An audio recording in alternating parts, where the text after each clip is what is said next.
On April 20th, 2026, one number changed the producer conversation: 44%. That was the share of daily music deliveries Deezer said were fully generated by artificial intelligence. Nearly 75,000 machine-made tracks arriving every day. More than 2 million in a month. If your strategy is simply to make more beats, the machine has already won that game. But that number does not mean 44% of all music in the world is artificial intelligence. It is one platform's measurement using its own detection system. And it does not mean listeners suddenly love synthetic music. Deezer said fully artificial tracks still represented only about 1 to 3% of total streams on its service. It also said most of those streams showed signs of fraud and were removed from royalty calculations. The flood is real. The audience takeover is not. That difference is the entire opportunity. The threat is not that a machine instantly became a better producer than you. The threat is that unlimited supply makes average work invisible. When anyone can generate 100 acceptable tracks before lunch, acceptable is no longer a competitive advantage. For years, producers were told to win through volume.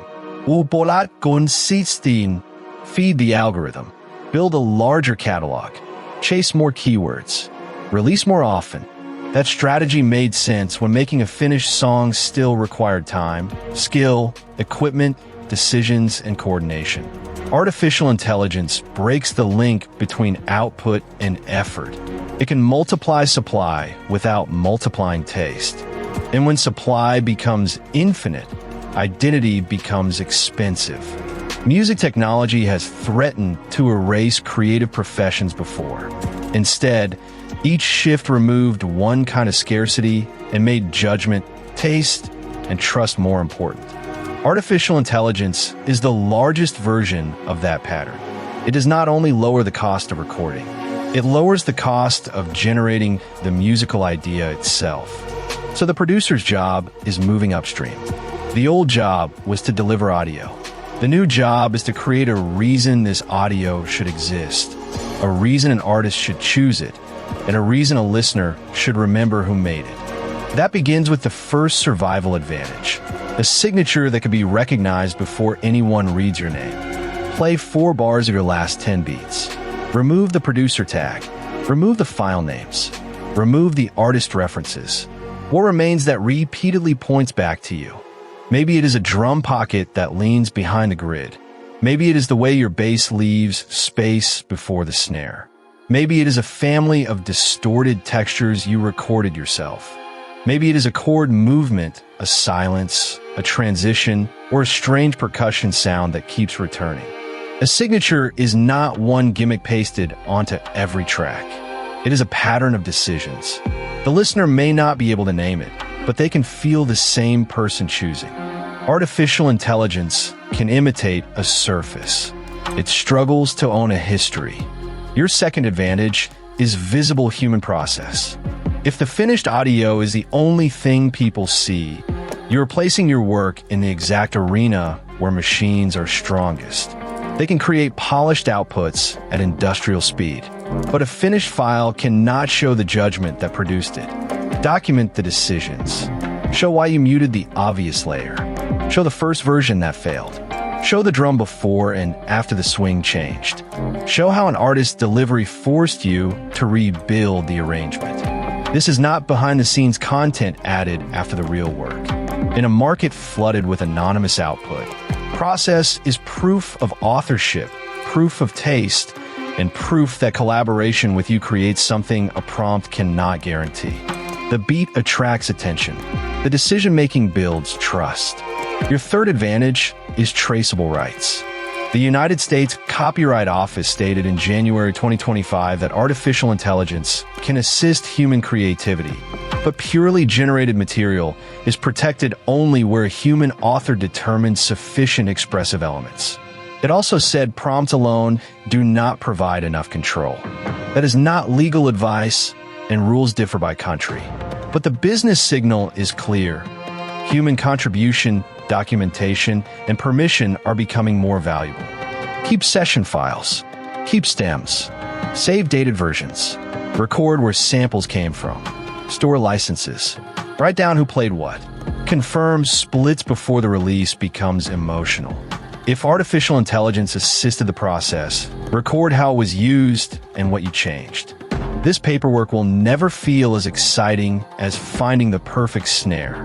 But when artists, labels, libraries, game studios, and brands need music they can safely exploit, clean provenance becomes part of the product. The future producer does not only sell sound.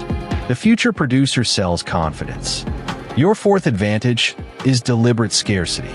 The instinct during a flood is to upload faster. That can be the wrong move. Spotify said in September 2025 that it had removed more than 75 million spammy tracks in the previous 12 months. It announced stronger policies around impersonation, mass uploads, duplicates, search manipulation, and other forms of low-value content. Platforms are learning to treat unlimited supply as a quality and trust problem. Producers should learn the same lesson. Do not confuse a large hard drive with a strong catalog. Release fewer beats with clearer positioning. Give each one a visual world, a story, an ideal artist, and a reason to exist. Build small collections around a recognizable sound instead of throwing unrelated files into the same feed. Scarcity does not mean disappearing for 6 months. It means every public release passes a standard. Your audience should learn that when your name appears, a real choice has already been made. Consistency is a schedule. Scarcity is a filter. You need both. Your fifth advantage is a direct relationship with artists and listeners. Artificial intelligence can generate music.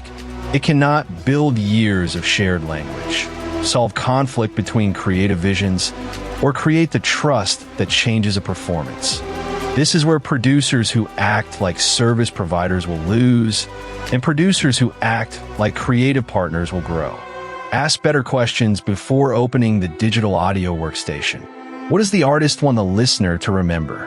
Which part of their voice should the production protect? What reference are they secretly tired of copying? What can this record say that their last release could not? Then build an audience around that thinking. Use videos, live breakdowns, newsletters, private communities, studio recaps, and direct messages to make your judgment visible. Do not rent your entire identity from search results and recommendation feeds. The algorithm can introduce you. It cannot own the relationship unless you let it. There is a fair counterargument. Artificial intelligence tools will improve, and many human producers will use them. Some will make excellent records faster. Some listeners will not care how a song was made. And licensed artificial intelligence platforms may create new revenue for participating artists and songwriters. Universal Music Group and UDO announced a settlement and licensing agreements in October 2025. Spotify also announced work with major music companies on artist-first artificial intelligence products. The industry is not choosing between total rejection and total replacement. It is negotiating control, attribution, permission, and payment. That means the winning producer does not need to become anti-technology. Use artificial intelligence where it removes friction without removing your responsibility. Use it to organize notes, test directions, clean repetitive tasks, or explore possibilities. But do not outsource the decisions that make your work yours. Automation should increase the value of your judgment, not hide the absence of it. Here is the practical audit. First, run the 4-bar identity test. If your work becomes anonymous without the tag, define 3 musical decisions that will become part of your next 10 beats. Second, publish 1 piece of process for every finished release. Show a meaningful decision, not just a screen recording of the project playing. Third, create a rights folder for every beat. Store stems, licenses, sample sources, splits, versions, and artificial intelligence disclosures in one place. Fourth, cut the weakest 20% of your public catalog. Keep it archived, but stop forcing every experiment to represent your brand. Fifth, Deepen 5 real artist relationships before chasing 500 anonymous clicks. A producer remembered inside the room is harder to replace than a file discovered in a feed. The age of infinite music does not make producers worthless. It makes generic production cheap. That is the part the 44% headline cannot tell you by itself. Deezer's number measures a flood of supply. Its stream data suggests supply is not the same as demand. Spotify's spam policies show platforms are searching for signals of authenticity and value. Copyright guidance shows that documented human authorship still matters. New licensing deals show artificial intelligence will enter the industry, but on terms that are still being fought over. Your move is not to race 75,000 tracks a day. Your move is to make work with a fingerprint, show the decisions behind it, protect the rights around it, release it with intention, and build relationships no generator can mass produce. The future does not belong to the producer who can make the most music. It belongs to the producer whose music gives people a reason to choose. If you make beats and refuse to become generic, subscribe to Beat Theory. Then comment with the one thing in your sound that artificial intelligence cannot copy without copying you.